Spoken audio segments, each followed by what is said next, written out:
வணக்கம் நண்பர்களே, நான் உங்கள் ஃபிலிம் தெரபிஸ்ட். நம்ம இன்னைக்கு என்ன படத்தை பற்றி பார்க்க போகிறோம்னா, ராஜேஸ்வர் காளிசாமி இயக்கத்தில் வந்திருக்க குடும்பஸ்தன் படம்.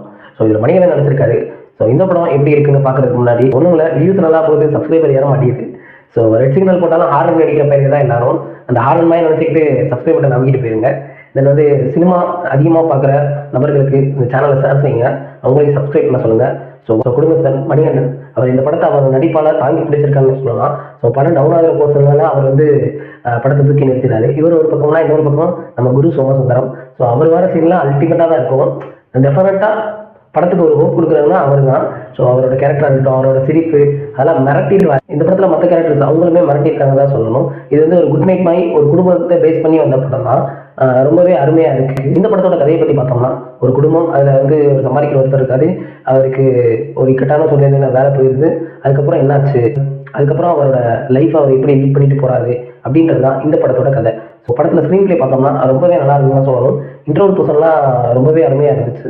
தென் பார்த்தீங்கன்னா படத்தில் நிறைய சீன்ஸ் எல்லாரையும் சிரிக்க வைக்கிற சீனாக தான் இருந்துச்சு. தியேட்டரில் எல்லாரும் சிரிச்சுக்கிட்டே தான் இருந்தாங்க.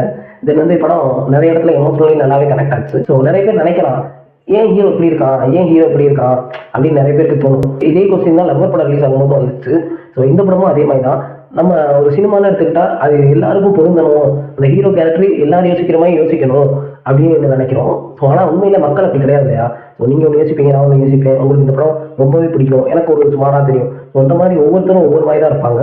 ஸோ அந்த மாதிரி ஒரு கடன் வாங்குற பர்சன், ஒரு தன்மானத்தை இழக்காத மிடில் கிளாஸ் பர்சன், அவனோட கதை தான் இந்த குடும்பம். படத்தில் கொஞ்சம் சீன்ஸ் ரியலிஸ்டிக்காக இருந்தாலும் கொஞ்சம் சீன்ஸ் சினிமாட்டிக்காகவும் இருக்குது. ஸோ அது வைக்கணும்னு வச்சுருக்காங்க. அந்த எடிட்டிங், சினிமாட்டோகிராஃபி இதெல்லாம் ரொம்ப நல்லாவே இருந்துச்சு. ஸ்டார்டிங் எடிட்டிங் கொஞ்சம் எஜிடேட் ஆகிற மாதிரி இருந்துச்சு, ஒரு யூடியூப் சேனல் வீடியோவில் வர மாதிரி இருந்துச்சு. பட் போக போக அது ரொம்பவே அருமையாக இருந்துச்சு தான் சொல்லணும். ஏன்னா மியூசிக் பாட்டு ஒரு மாதிரி மண்டைக்குள்ள ஓடிக்கிட்டே இருக்க மாதிரி தான் இருக்குது. ஸோ ரொம்பவே நல்லா இருக்குது. ஸோ படத்தில் குறிகள்னு சொல்ல போனால் நக்ரைஸ் டீம் அவங்க அந்த ஜோனை விட்டு வெளியே கொஞ்சம் படத்தில் நிறைய காமெடிகள் யோசிச்சிருக்கலாம். நிறைய சீன்ஸ் செயற்கையாகவே தான் இருந்துச்சு. உண்மையாக இருந்தாலும் அது ரொம்ப செயற்கையாகவே தான் போய் சேருது.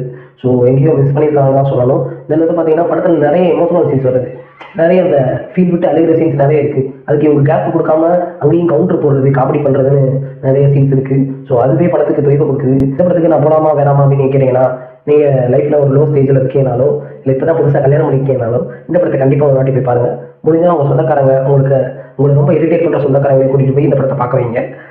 ரொம்பவே அருமையான படம் தான். இந்த படத்துக்கு என்னோட ரேட்டிங் பார்த்தீங்கன்னா 5க்கு 3.5 தரலாம். ஸோ அதுக்கு எந்த விதமான குறையும் சொல்ல முடியாத படம் தான் இந்த குடும்பஸ்தன்.